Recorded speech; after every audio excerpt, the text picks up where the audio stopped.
پروردگار عالم ہمارے اور آپ کے آقا صلی اللہ علیہ وسلم کی بہت بڑی شان،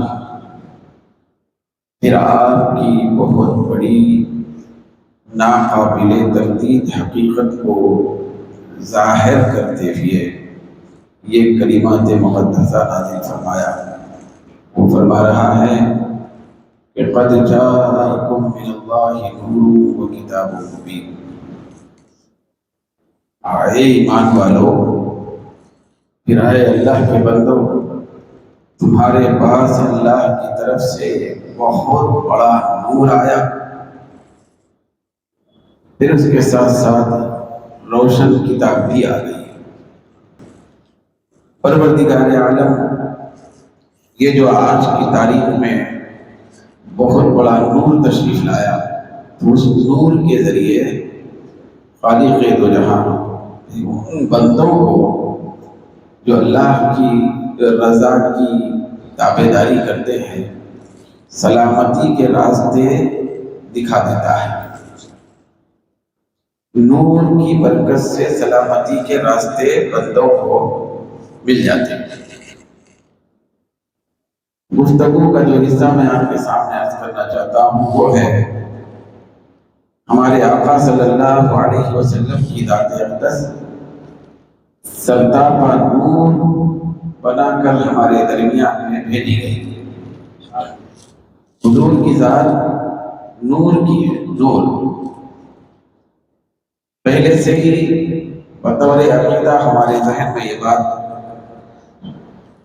شامل ہونا اور داخل ہونا ضروری ہے کہ اللہ تبارک و تعالی ہمارے نبی کو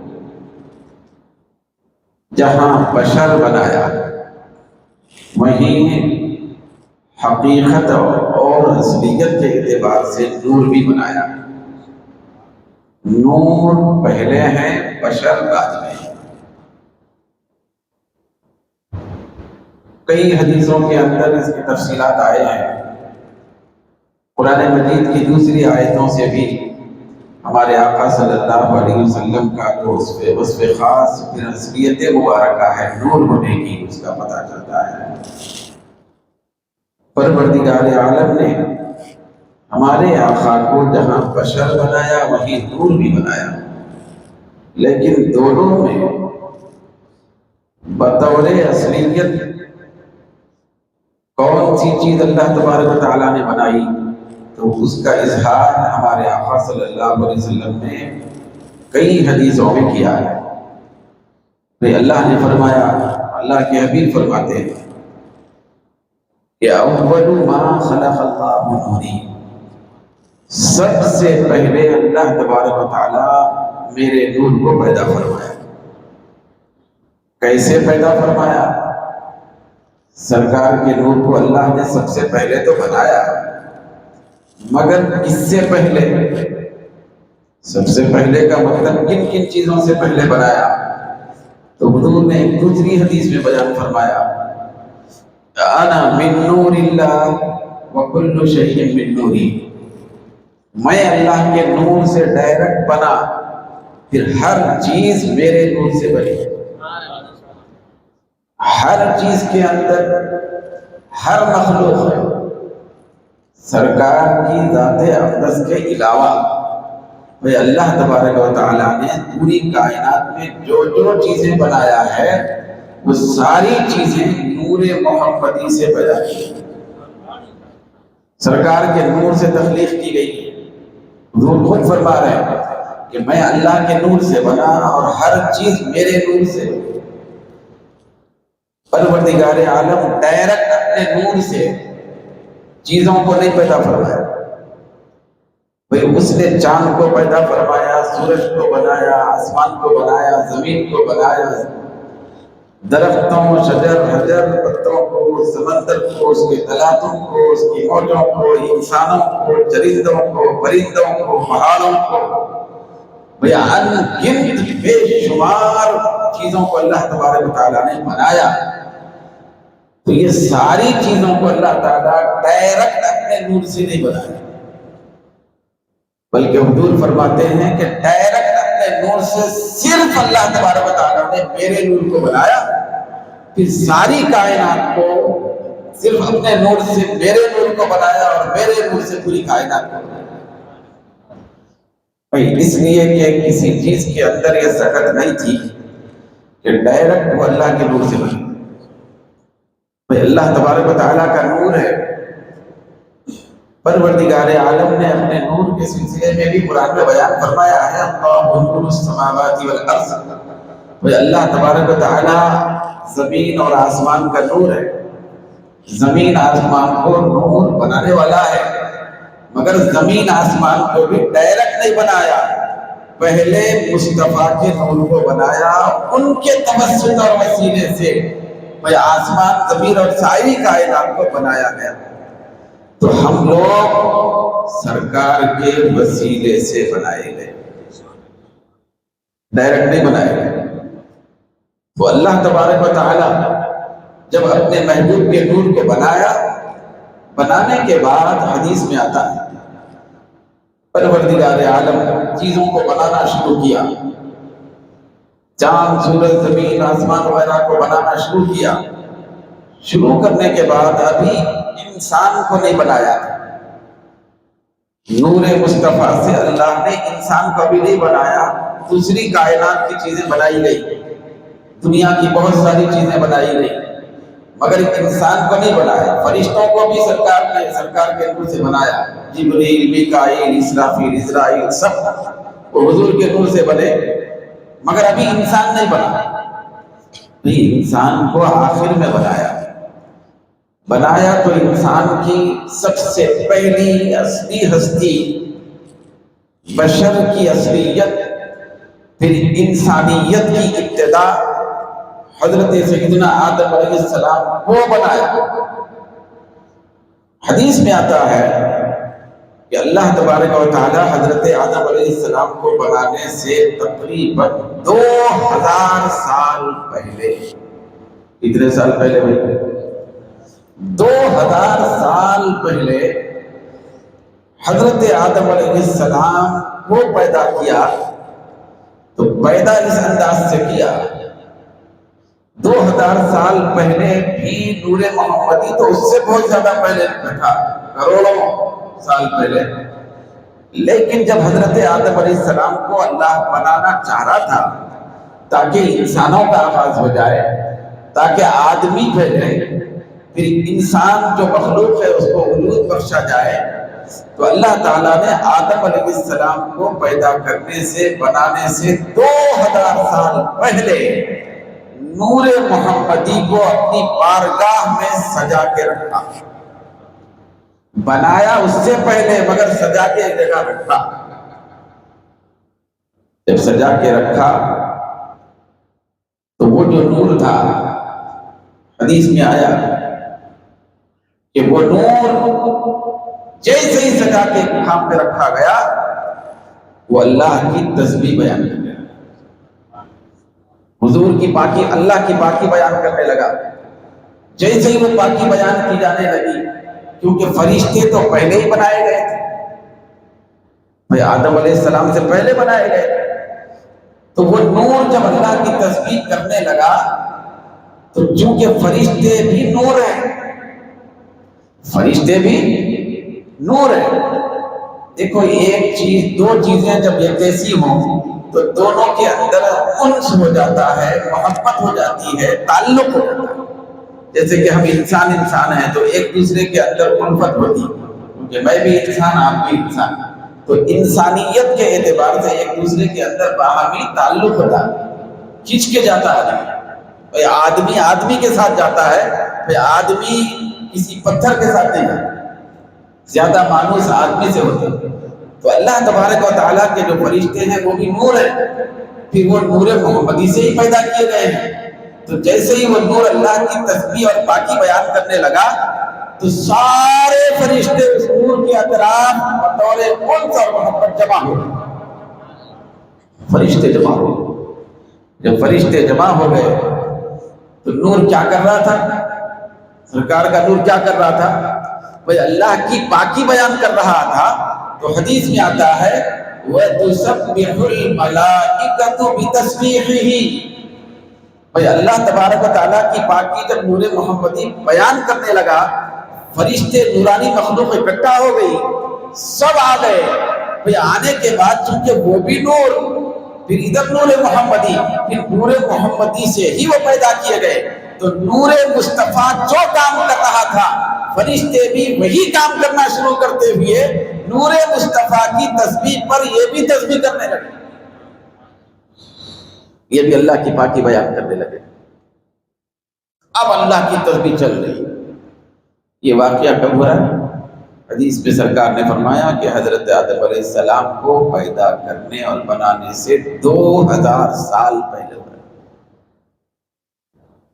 2000 سال پہلے تسبیح ہو رہی ہے، فرشتے بھی جھوم جھوم کے تسبیح کر رہے ہیں، پھر نور مصطفیٰ کے ساتھ تسبیح کر رہے ہیں۔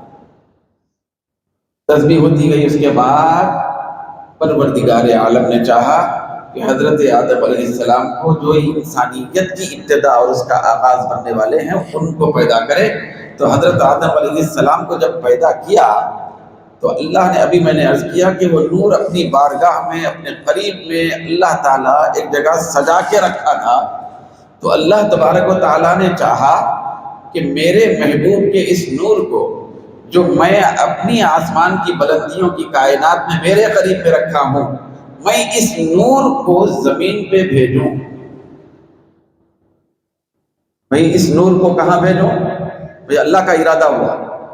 جب اللہ تعالیٰ کا ارادہ ہوا تو اللہ تبارک و تعالیٰ نے زمین پہ بھیجنے کی یہ حکمت اور تدبیر اختیار فرمائی، کیونکہ زمین پہ جانے کے لیے زمین پہ رہنے والی مخلوق ہونا ہے، زمین سے تعلق رکھنے والی مخلوق ہونا ہے۔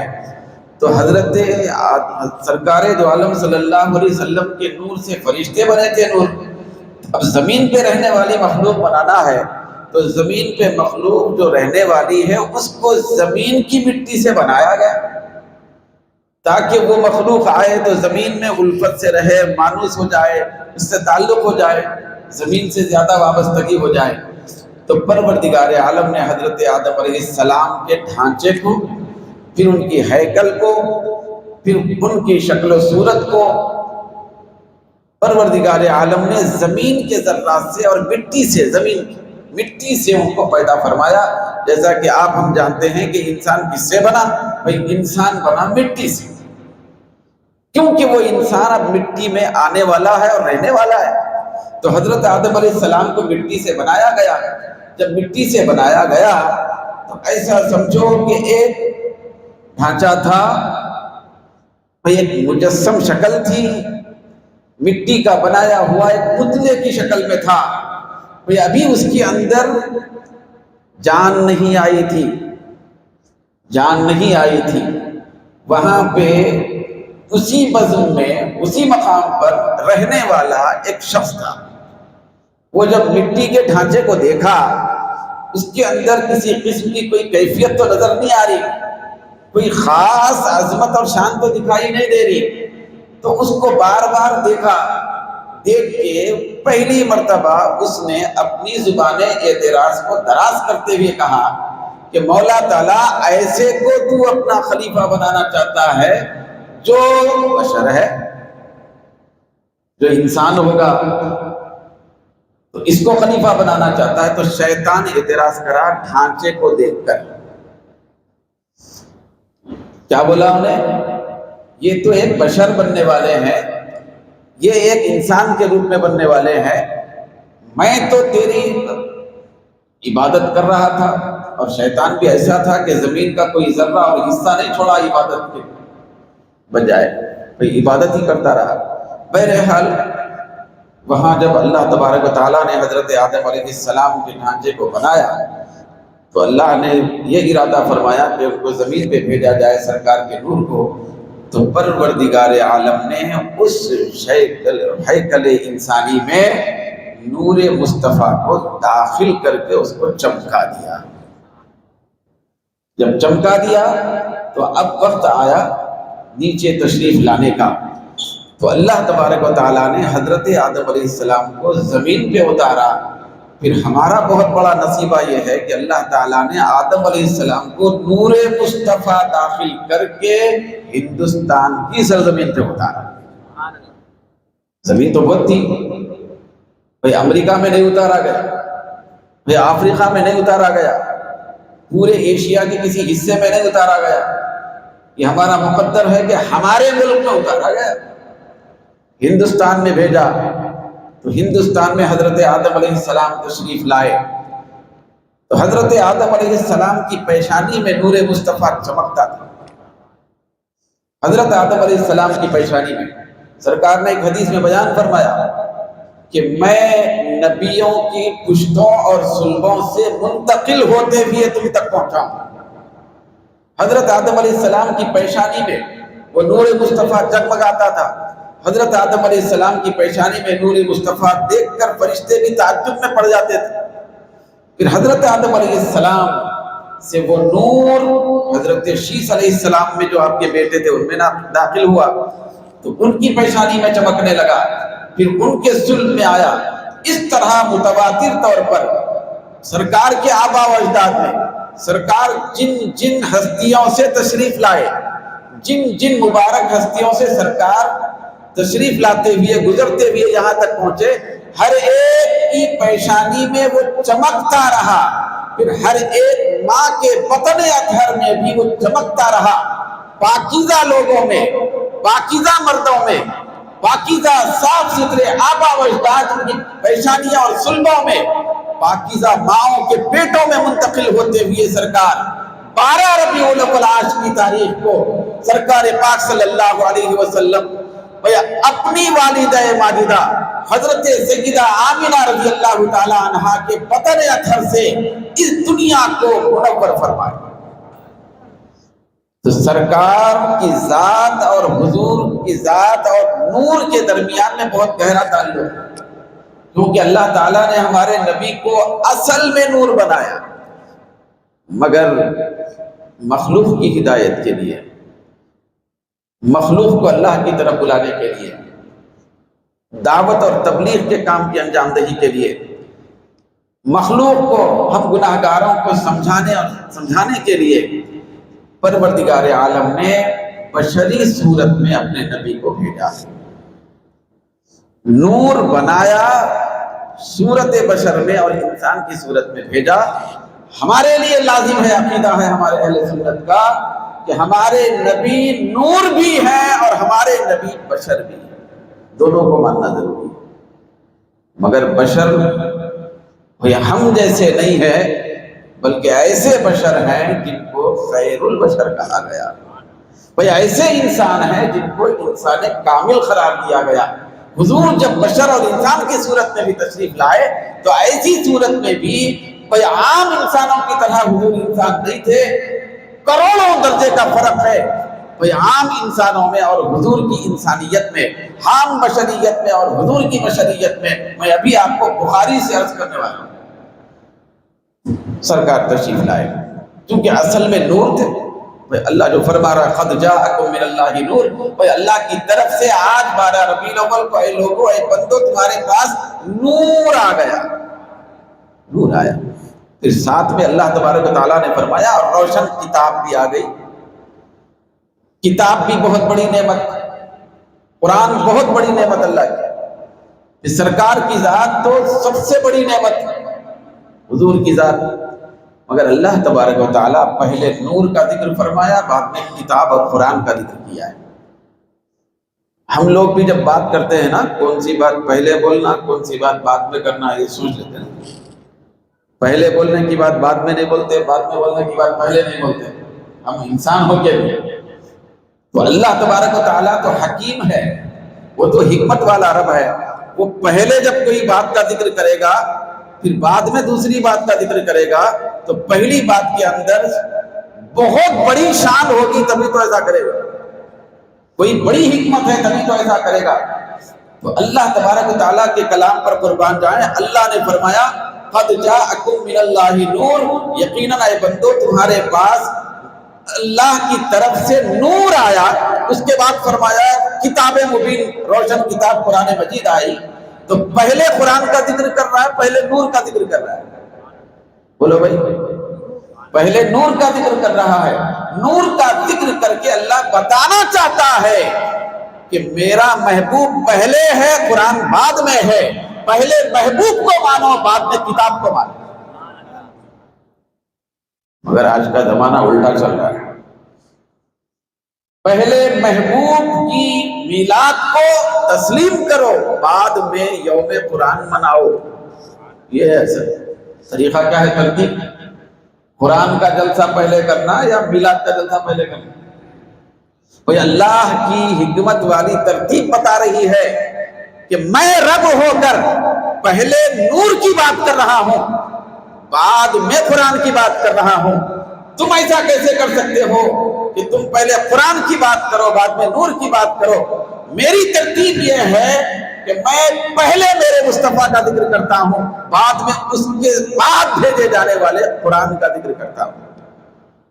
بہت سارے لوگ ایسے جلسے یا قرآن بناتے ہو، مگر میلاد کا جلسہ بولے تو ان کا چہرہ بدل جاتا ہے. حالانکہ پہلے تو میلاد کا جلسہ ہی کرنا چاہیے. قرآن کی ترتیب بتائی، قرآن سے ثابت ہو رہا. تو اللہ تبارک و تعالیٰ اپنے محبوب کو جو نور بنایا تو اس نور کے کیفیات دنیا میں ظاہر بھی ہوتے گئے، ظاہر ہوئی. اب چونکہ بشری لباس میں بھیجے گئے تو بشری تقاضے کے مطابق ایک انسان کے لیے جو کچھ بشری تقاضے کے مطابق چیزیں اپنانا ہے دنیا میں زندگی گزارنے کے لیے، تو اس کا بھی اظہار سرکار کی ذات سے ہوتا تھا. اور چونکہ اصل میں نور تھے تو نورانیت کا بھی وقتاً فوقتاً اظہار ہوتے رہتا تھا، تاکہ اللہ کے بندے نہ نور کا انکار کریں نہ بشر کا انکار کریں. مگر نور پہلے ہیں، بشر بعد میں ہے. اللہ تبارک و تعالیٰ نے تو اسی لیے حدیثوں میں آیا، جب ہمارے آقا صلی اللہ علیہ وسلم آج کی تاریخ کو دنیا میں تشریف لائے حجرہ آمنہ میں، تو آپ فرماتی ہیں کہ جب میرے محبوب، میرے لخت جگر محمد عربی صلی اللہ علیہ وسلم میرے گود میں 12 ربیع الاول کی مبارک ساعتوں میں تشریف لائے تو میں مکے میں میرے کمرے کے اور حجرے کے اندر تھی. تو اندر تولد ہوئی اور میلاد ہوئی، لیکن میرے محبوب کی نورانیت کا عالم یہ تھا کہ میں اپنے مکے میں رہنے والے کمرے میں رہ کر ہزاروں میل دور ملک شام کے محلات کو بھی دیکھا.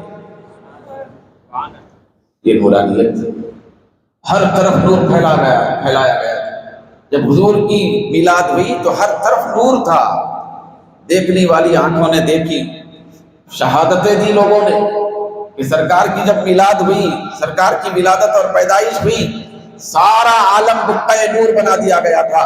مشرق سے لے کر مغرب تک، شمال سے لے کر جنوب تک، پوری کائنات کے اندر اللہ تبارک و تعالیٰ نے نور کو عام کیا. کیوں؟ اس لیے کہ نور مصطفیٰ کی جلوہ گری ہو رہی تھی. تو حضور کی ولادت کے وقت ملک شام کے محلات کی والدہ دیکھ لینا، ایسا نور پھیل جانا، یہ چیز بتا رہی ہے کہ ہمارے نبی نور بھی ہیں، ہے نا؟ تو اب نور ماننا ہے نہیں، نور ماننا بھی ضروری ہے، بشر ماننا بھی ضروری ہے. تو وقتاً فوقتاً سرکار کے نور ہونے کے کیفیت ظاہر ہوتے گئے. یہ تو ولادت پاک ہوئی، ولادت باسعادت ہوئی، چمکنے لگا پورا عالم، کائنات میں نورانیت پھیل گئی.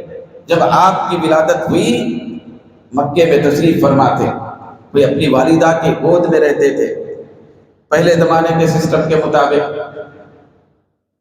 دودھ پلانے والی عورتیں آتی تھیں، گاؤں سے شہر کی طرف آ کے جو بچے پیدا ہوتے تو ان پیدا ہونے والے بچوں کو لے جاتی، دایا کی خدمت کرتی، دایا بن جاتی. اس کے ذریعے سے ان کو کچھ پیسے مل جاتے تھے. تو مالداروں کے بچوں کو ترجیح دے کر گاؤں سے آنے والی خواتین بچوں کو لے جاتی، سال 2 سال تک دودھ پلا دیتی، اس سے پیسے حاصل کرتی تھی. ایک نظام ایسا چل رہا تھا. تو انہی بچوں کو لینے کے لیے آنے والی خواتین میں حضرت سیدہ حلیمہ سعدیہ رضی اللہ تعالیٰ عنہا بھی تھی، جو حضور کی دودھ پلائی ہوئی ماں ہے. تو آپ بھی آئی بھائی اپنی اونٹنی پر سوار ہو کر آئی، تو اونٹنی بھی بہت زیادہ کمزور اور بیمار تھی، چل نہیں سک رہی تھی، روایتوں میں آیا۔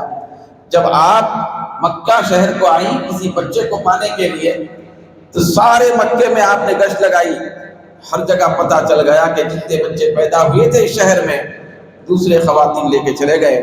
ہاں البتہ ایک در یتیم ہے، تو وہ بچہ ہے، اس کو کوئی بھی نہیں دیا، اور ہر خاتون آتی دیکھتی اور کہتی کہ بچے کے والد کون ہے، تو بولا جاتا کہ ان کے والد کا تو وصال ہو گیا ہے، تو لہذا بچے کے والد نہیں ہے اور یتیم ہے، تو ہم کو یہاں پیسے تو ملنے والے نہیں ہیں، تو لہذا چھوڑ کے ہمیں ایک واپس ہوتی گئی۔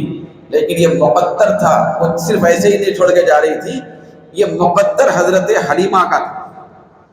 حضرت حلیمہ سعدیہ رضی اللہ تعالی عنہا آئی، انہوں نے بھی دیکھا، لیکن انہوں نے سرکار پاک صلی اللہ علیہ وسلم کو دیکھنے کے بعد یہ فیصلہ کیا کہ میں اس نورانی پیکر کو اپنے ساتھ لے جاؤں۔ اب روایتیں بہت ساری آئی، جب وہ لے کے اپنی اونٹنی پہ بیٹھی سرکار کو، میں آپ سے پوچھنا چاہتا ہوں، چھوٹی سی عمر کا کوئی بچہ ہے تو عورتیں بچے کو کہاں اٹھا لیتی؟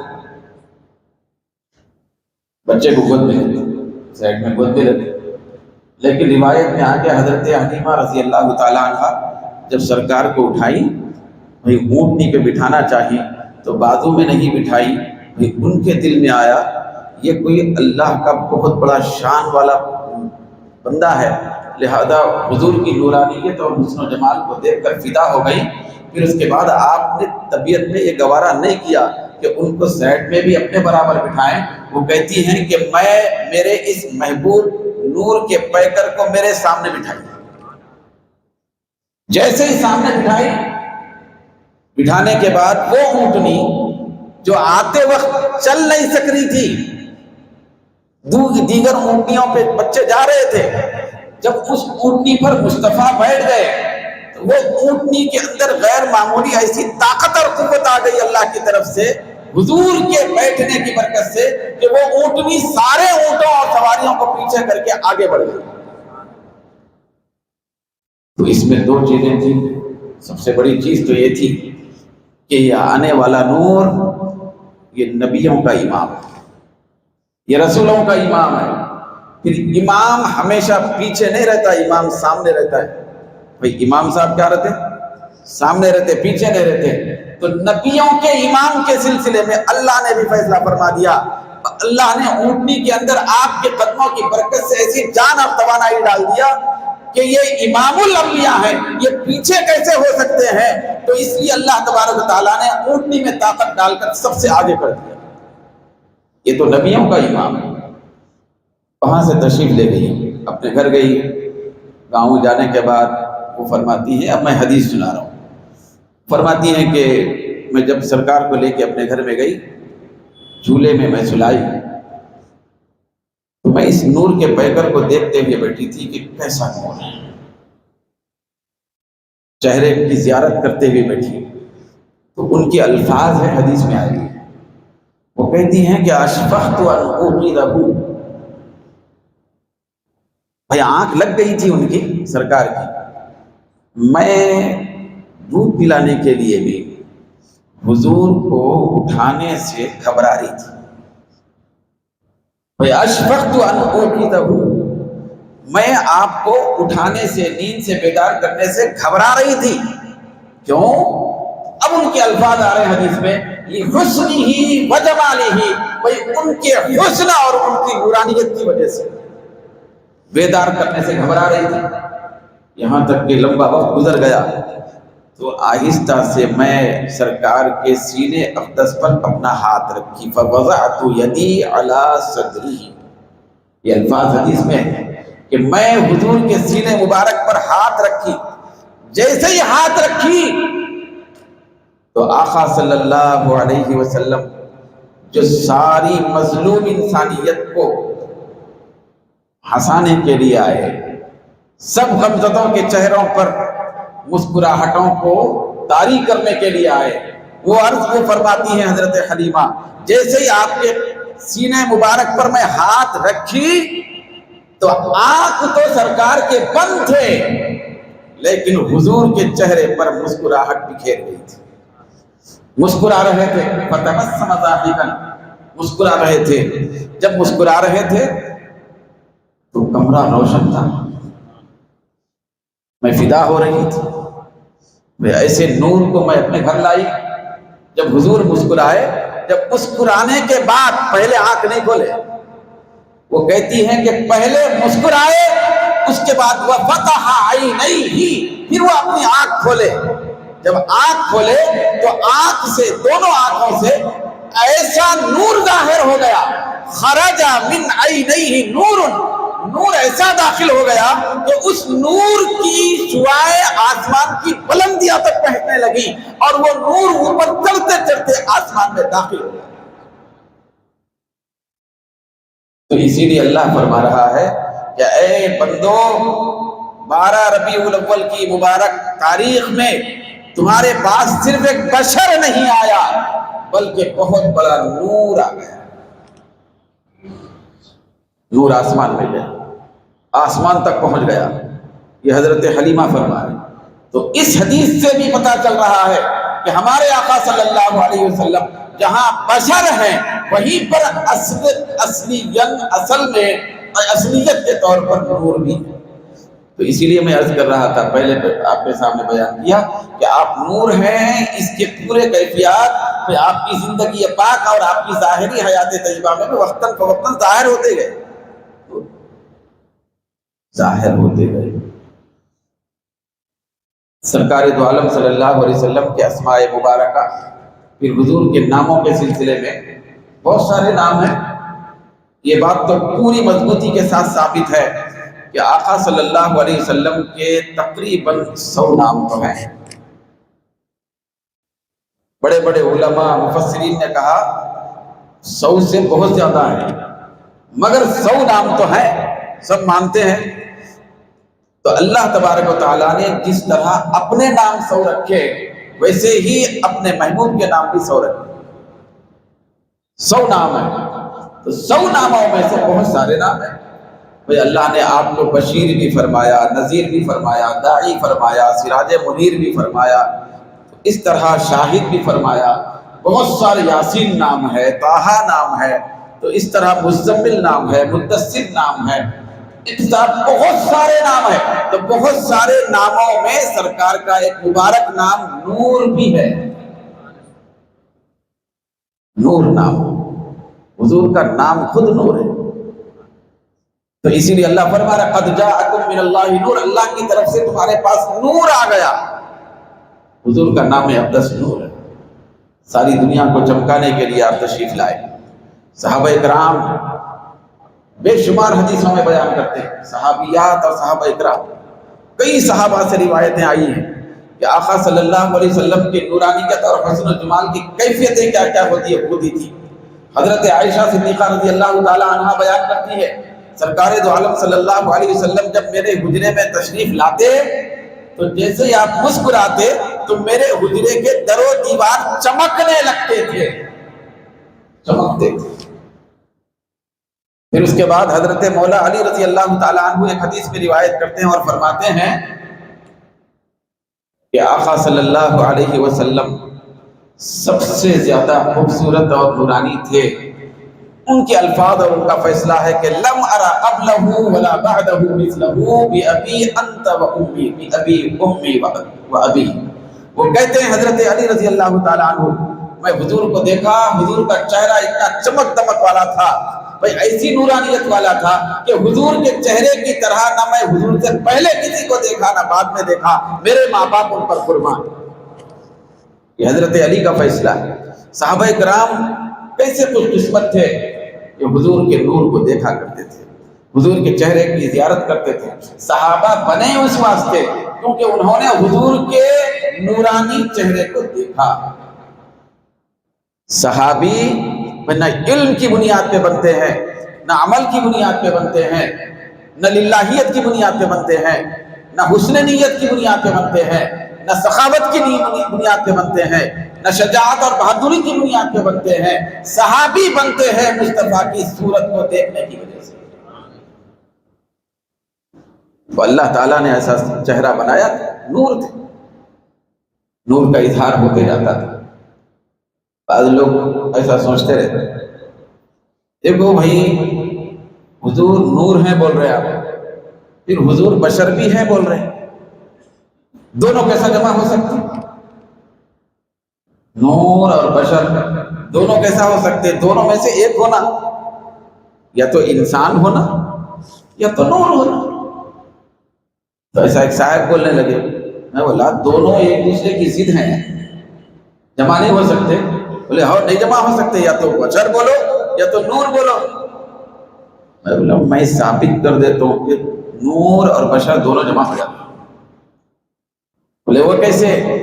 وہ ایسے کہ جبریل کو تو نور مانتے نا، حضرت جبریل فرشتہ ہے، نور ہے، نورانی مخلوق ہے۔ حضرت جبریل حضور کی بارگاہ میں جب وحی لاتے تھے تو حضرت دحیہ کلبی جو صحابی رسول تھے ان کی شکل میں آتے تھے۔ حضرت جبریل نور ہونے کے بعد بشر کی صورت میں آ کے بتا رہے ہیں کہ ارے دنیا کے نادانوں، نور اور بشر الگ الگ چیزوں کا نام نہیں، اللہ چاہے تو نور اور بشر دونوں اکٹھا بھی ہو جاتے ہیں۔ ہمارے آقا نور اور بشر ہیں، ایسے ہی ہیں جیسے جبریل نور اور بشر کی شکل میں آتے ہیں، نور ہونے کے باوجود بشر کی شکل میں آتے ہیں۔ ایک ثبوت ایسا کیسا ہو سکتا ہے کا سوال نہیں ہو سکتا۔ ذرا اگر غور کرے تو ہم کو ہماری حقیقت سمجھ میں آئے، ہمارے اندر اپوزٹ چیزیں کئی جمع ہیں، لیکن ہم اپنے اوپر کبھی غور نہیں کرتے۔ میں آپ سے اگر پوچھا ہم کس سے بنائے گئے؟ مٹی سے بنائے گئے۔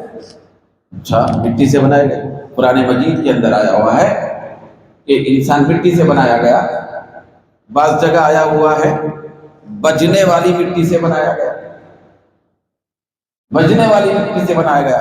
قرآن مجید کے ایک مقام پر آیا ہوا ہے کہ انسان پانی سے بنایا گیا، قرآن مجید میں آیا ہوا ہے کہ انسان نطفے سے بنایا گیا۔ یہ سب کو مانتے نا، یہ سب چیزوں کو؟ تو ہمارے اندر ایک نہیں 10 چیزیں الگ الگ جمع ہو گئے، مگر پھر بھی ہم مانے جا رہے ہیں اور